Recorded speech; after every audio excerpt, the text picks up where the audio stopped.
Hi, I just wanted to come on here today and talk about how we can transcend karma. This is really an important topic and something that is very good to understand and very good to learn at some point in our life here.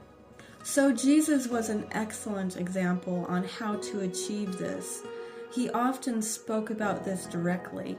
And he was also very good at condensing sacred wisdom as well. So he always simplified everything. He could sum up what he needed to say and give you such a deep, deep wisdom within a few sentences. He was incredibly good at condensing information.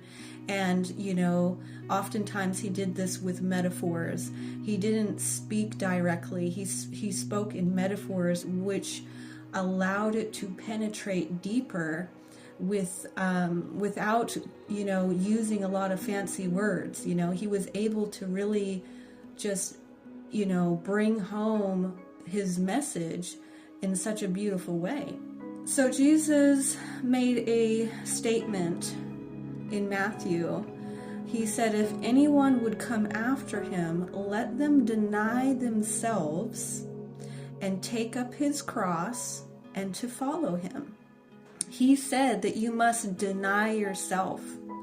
And what he meant by that is that we need to learn to sacrifice ourselves for others and for the spirit world. A life that is, it is better to give than to receive. It is better for us to deny ourselves and to give to others than it is to be somebody who just takes and takes and takes without ever giving anything. And then he also says to take up your cross and to follow him. And the cross that he's talking about is your cross of destiny. So when we enter into the material world, we enter into the zodiac belt. When we enter into the material world, we are imprinted and stamped with our karma. We are imprinted with our birth chart, which, as I explained in another video, our birth chart is an echo that was bounced off this zodiac chart and creates our birth chart. That's how we receive our birth chart, is from karma, basically. So, when we enter into the material world, we are subject to karma. It's our destiny that we must fulfill our karma. This is not something that you can actually get out of. So you can think of entering into this material world like, basically going into prison, like a prison planet in a sense. And now you have to fulfill your sentence that you've been charged with. You've got a sentence and you must fulfill it. And so you're an inmate, and your karma is what you must fulfill. So when he was talking about pick up your cross and follow after him, and to sacrifice for others, okay? He's talking about this cross of destiny. He's talking about your birth chart. He's talking about your karma. So we each individual has their own problems to overcome. And this is because of divine justice. Karma is divine justice. And in order to transcend karma, we have got to take responsibility for our past actions, okay? So you come into this world and although you don't remember your past actions from another life, you still have to take responsibility for your actions. Even in this life, you have to take responsibility for your actions. If you do something, whatever that action is, there's going to be a consequence or karma. And not all karma is bad. Some karma is good karma. You can receive good karma. And how do we receive good karma? Well, you deny yourself and you help others. That's how you receive good karma. But if you live a life of being a taker, eventually somebody's going to take from you, basically. That's the law of karma. If you're a taker, eventually you're going to get taken from, because that's the law of karma. So we have to fulfill our karma, and we have to take responsibility for our actions. If we have done something that is not in alignment with the law of love, then we will have to reap the consequences and take responsibility for the action that we took. That is what karma is. It's bouncing back to you. And so we have to stop complaining or trying to escape from karma. So if you're receiving a unfavorable circumstance or something of this sort, complaining and not taking responsibility only makes more negative karma, you see? But when you take responsibility for what you did and just realize, okay, I'm receiving this because of that past action, and now I see that, I'm learning my lesson from that, and I'm not going to do that thing again, and I'm going to go and I'm going to do the opposite now. I'm going to do better. Again, it's kind of like being an inmate, okay? So if somebody goes to jail and is fulfilling their sentence, okay? But if that inmate shows good behavior while they're in there and, does all the right things, has a good attitude, tries to be helpful to other people while he's there, then they actually let people out for good behavior. And, but if on the other hand, you go to jail and you have nothing but a bad attitude and all you do is perpetrate more crimes while you're there, you're going to have to, fulfill your whole sentence. You might even end up there for longer if you do something too bad. And that's kind of what the law of karma is like. We have a choice within it, choosing to take responsibility, and that is how we transcend karma. And that's what Jesus was talking about. His life was all about fulfilling his karma. He was denying himself. He was working in accordance with the laws of love.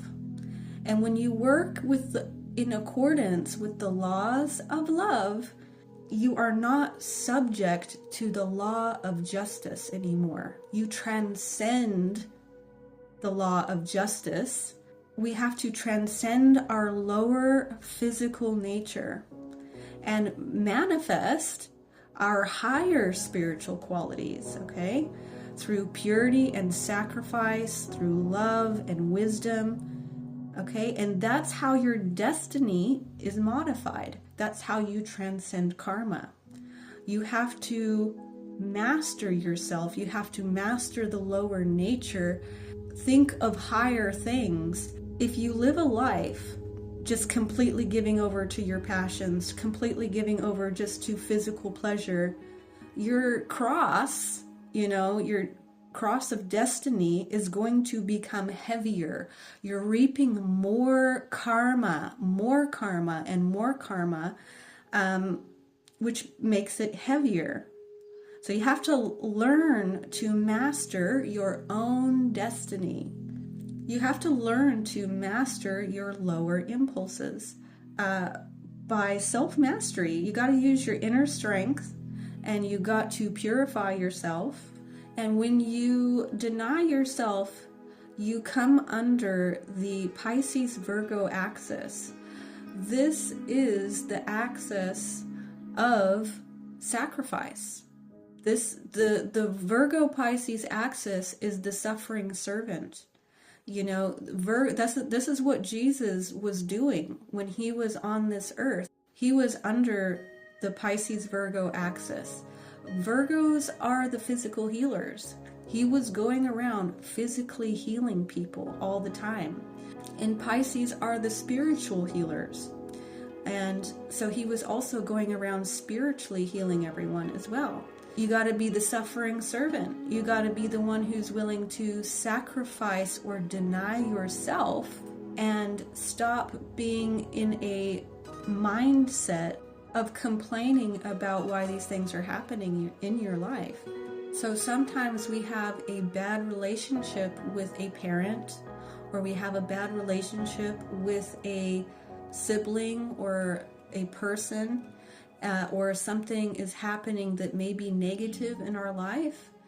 And, you know, we really have to understand that whatever is coming into our life is, you know, an echo back to us of an energy that we put out at one point. And again, this can happen over lifetimes. So it can feel like you don't deserve it. You know, you come into this world and your parent doesn't treat you well. Well, you don't feel like you deserve that, you know, because you didn't do anything to them to feel like you deserved to be treated that way. But if we understand that, you know, when we come into this world, we are already imprinted with our destiny. We are already imprinted with our karma, and that we must fulfill that karma. So if we put out an energy that is a negative energy, you know, that's what's being echoed back to us now. And so, you know, basically we have to understand that and stop having the pity me and, you know, why is this happening to me attitude. Jesus didn't have that attitude. He didn't ask, why is this happening to me? Why is this, you know, I don't deserve this. I don't deserve this. Why is this happening to me? Pity me.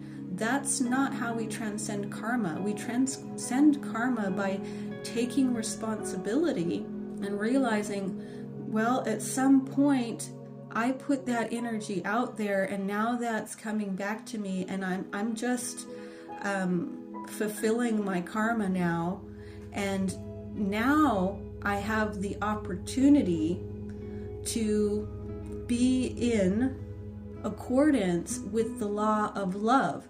So how do we do that in the case with a parent who didn't treat us well? Well, forgiveness. You've got to forgive them for what they did to you. If you hold on to bitterness, okay, that's also a vibration that you are sending out that's going to be bounced back to you.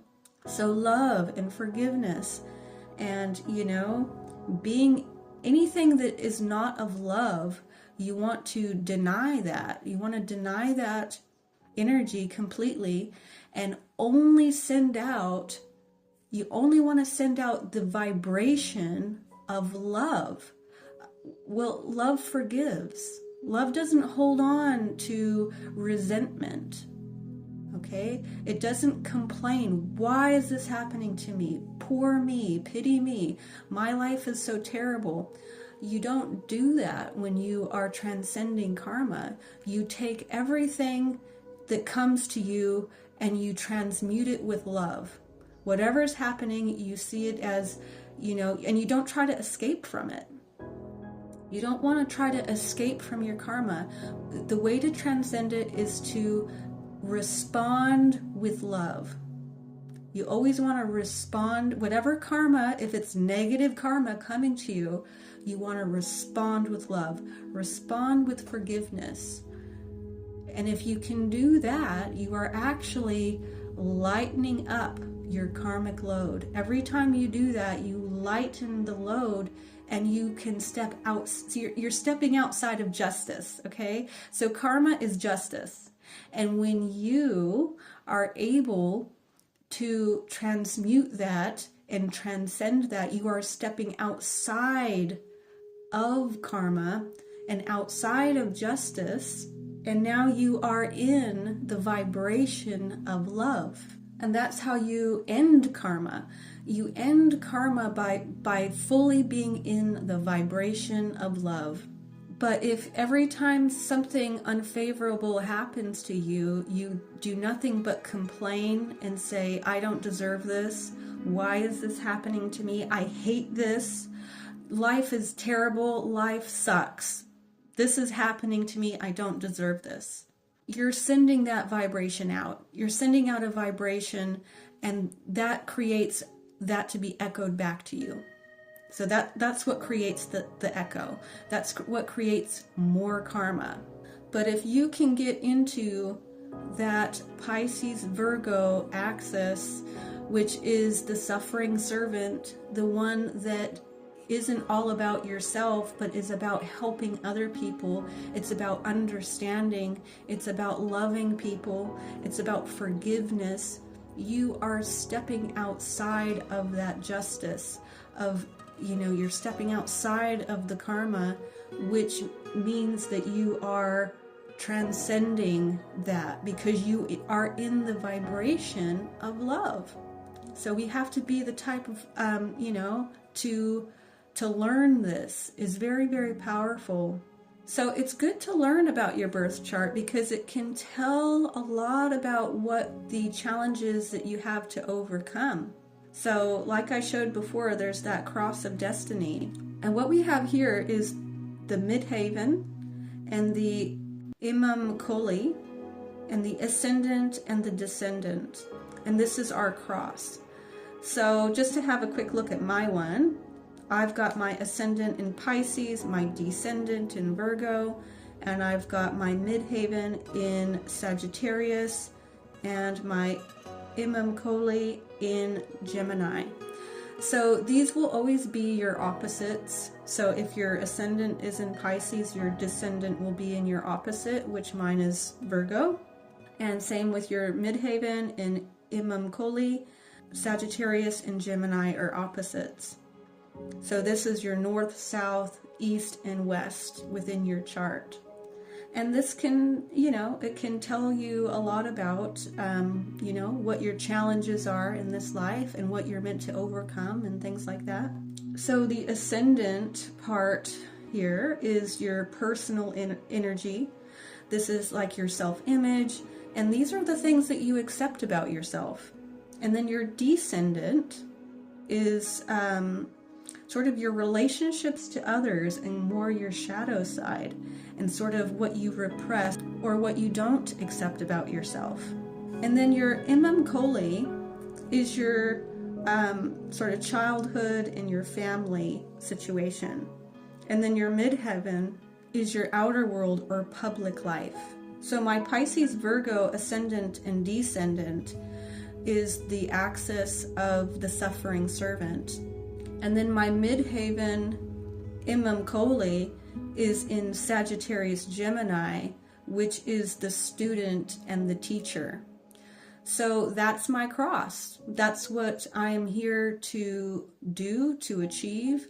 That is my cross of destiny. So yeah, just remember that to transcend karma, we've got to stop complaining or trying to escape from our karma and really learn how to be working in accordance with the law of love and sending out the vibration of love. And this is what, takes you outside of the law of justice, which is the law of karma. So we really have to learn how to master and transcend our lower nature and to start, stepping into that higher, more spiritual qualities of purity and sacrifice, of love and wisdom, and your destiny will be modified by that. It's, it's a cause and effect. It's always in motion, So you really do. You have to learn to master your own destiny. But anyway, I'm going to go ahead and finish off here. I thank you very much for listening, and I will talk to you later. Bye.